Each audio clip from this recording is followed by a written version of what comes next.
So this is a U.S. Navy G-type. Alex Ellsworth likes Navy engines. It's a G2. The number at the end after 1911 or 1916 means where it was made. This one is from the Navy Yard, Portsmouth, New Hampshire. It's got the Navy throttle valve, which is a lot like a locomotive throttle. The simpling valve is there. So this valve, it doesn't turn it into a 2 HP. Almost none of the American engines do that. All it does is it puts live steam from this and directs it to the admission side of the LP chest. If you open the simpling valve, it kind of chokes the HP cylinder with steam on both sides of it. You'll see the difference in performance. See, the engine actually slows down and becomes more uneven. And there it is as a compound again. And that's the cutoff. These engines, even with a flywheel on it, these engines will not run smoothly, really, unless they're against the load of a screw propeller, and more importantly, with the vacuum of a condenser on their exhaust end. This engine's got its wood air pump right here. This is a double Edwards type. It works like an Edwards, except the bucket is double-ended buckets, and it pulls a vacuum, and I should say, it withdraws condensate from the condenser in both directions. So both directions is suction stroke on one end and a feed to the hot well.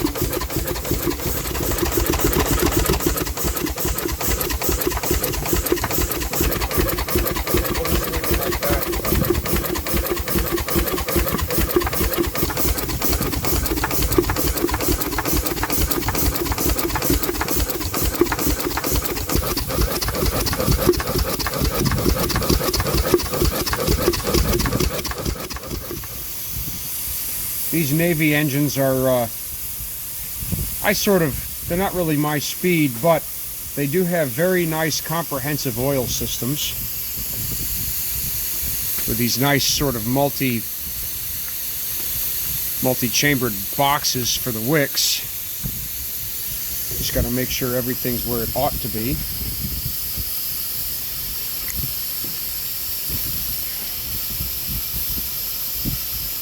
This is how you start a wick oiler. You just put the wick down the tube, and when you don't desire it to feed anymore, you take the wick out of the tube. These little metal followers. Got a couple of spares too.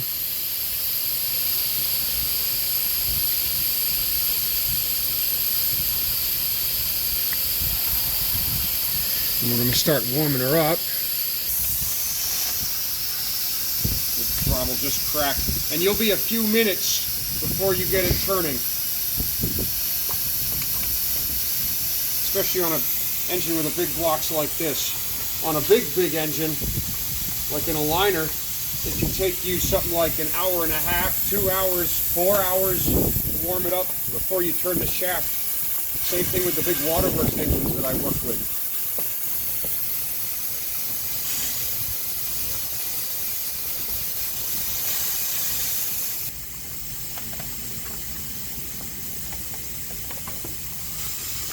You want to get all the chests. Right now we're in the HP only, but this is the simpling valve. Every one of these Navy engines has a simpling valve on it. So we'll just crack that and put steam into the LP so that one can get its fair share.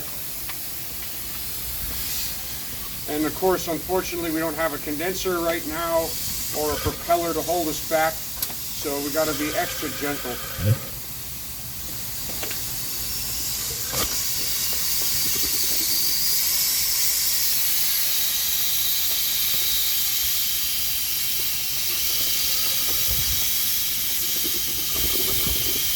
We'll rejoin you when we're done warming up. Alright, so this is the K. We saw the G before, this is the K. The Navy built a series of engines for their small watercraft. These would be things like captain's cutters, launches, ship-to-shore things, officers' transports, general crew transports, anything that wasn't a ship. As far as I know, people might be able to correct me on that. Alex Ellsworth knows a lot more about the history of these things than I do. I just know how they work.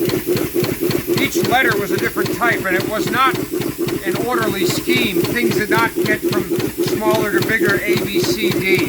They were all over the place. For instance, the E, we'll show a picture of it, the E-type in New Jersey 1 and the G are very close together in size and build. They have the similar frame and everything and the similar block, and you'd think, oh, what's a Navy F look like? It's probably something right between the E and the G.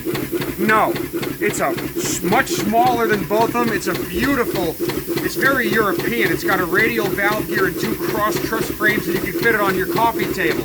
So that's what an F is like. A B is like a smaller version of this.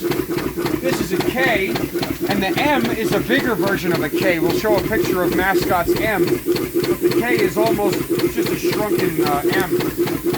And I do not know, the M's were made in A and B, port and starboard pairs for a twin screw ship. I don't know if the K's were made in port and starboard mirrored pairs, but that's a K.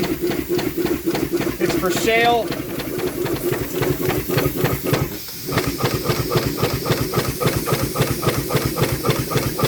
As is typical with a Navy engine, these are the cylinder drains here for the bottom ends only.